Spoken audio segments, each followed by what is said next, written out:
আল্লাহ সুবহানাহু ওয়া তাআলা কালামে হাকিমের মধ্যে বলেছেন, ও আইদ্দু লাহুম মাস্তাতাতুম মিন কুওয়া।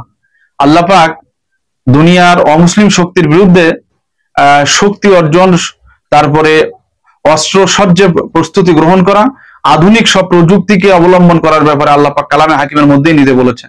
আপনি আধুনিক শত্রুকে মোকাবেলা করতে আধুনিক ভাবেই মোকাবেলা করতে হবে। আজকে পৃথিবীতে যেই পরিমাণ আধুনিক যে সমস্ত অস্ত্রগুলি বের হয়েছে, এগুলি মোকাবেলা করতে গেলে অবশ্যই আমাদের মুসলিম বিশ্বের আধুনিক অস্ত্রে সুসজ্জিত হতে হবে এবং আমাদেরকে এক এবং ঐক্যবদ্ধ হতে হবে। দুনিয়ার ইহুদি নাসরা বেদিন মুশরিকদের গোলামি ছাড়তে হবে। আমাদের ইরানে হামলা করার পরে আমার কথা, সেখানে আমাদের মধ্যে ইখতিলাফ থাকবে, কিন্তু ইখতিলাফ মাল ইত্তেহাদ, আমাদের মধ্যে ইখতিলাফ থাকবে কিন্তু ঐক্য থাকবে।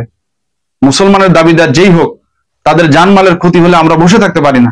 ইরানের তাদের বিশ্বাসের ক্ষেত্রে মতবিরোধ থাকতে পারে, অথবা তারা আমাদের বিরুদ্ধে অ্যাগ্রেসিভ হতে পারে, কিন্তু আমরা তো অ্যাগ্রেসিভ হতে পারি না।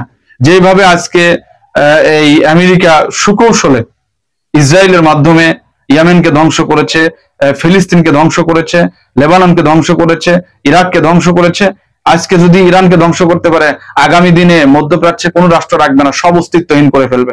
এই জন্য এখনই সময়ের দাবি মুসলমানদের এক হওয়া, অস্ত্র সজ্জে সুসজ্জিত হওয়া।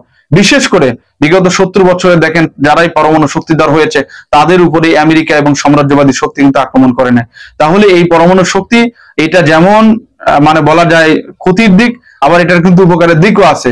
কারণ আপনার যার ক্ষমতা বেশি থাকে তার উপরে কখনোই কিন্তু দেখবেন সাম্রাজ্যবাদীরা হামলা করে না, কিন্তু দুর্বলদের উপরে সাম্রাজ্যবাদীরা সবসময় হামলা করে। এই জন্য অচিরেই এই ইসরায়েলকে যদি মোকাবেলা করার দরকার হয়, তাহলে মধ্যপ্রাচ্য অবশ্যই পরমাণু শক্তিধর হতে হবে।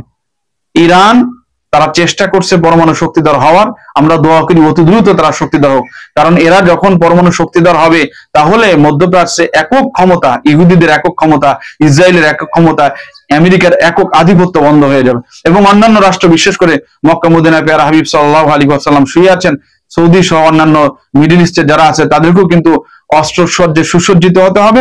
আধুনিক সব যে সমস্ত লেটেস্ট শক্তিশালী অস্ত্র আছে সেগুলো অর্জন করতে হবে। শুধু অর্জন করলে হবে না, ইহুদিন আশ্রয় বেদিনদের গোলামি বাদ দিয়ে সমস্ত মুসলমানরা এক কাতারে আসতে হবে। তাহলেই সেদিন বেশি দূর নয়, আল্লাহ পাক আমাদেরকে মুসলমানদেরকে বিজয় দান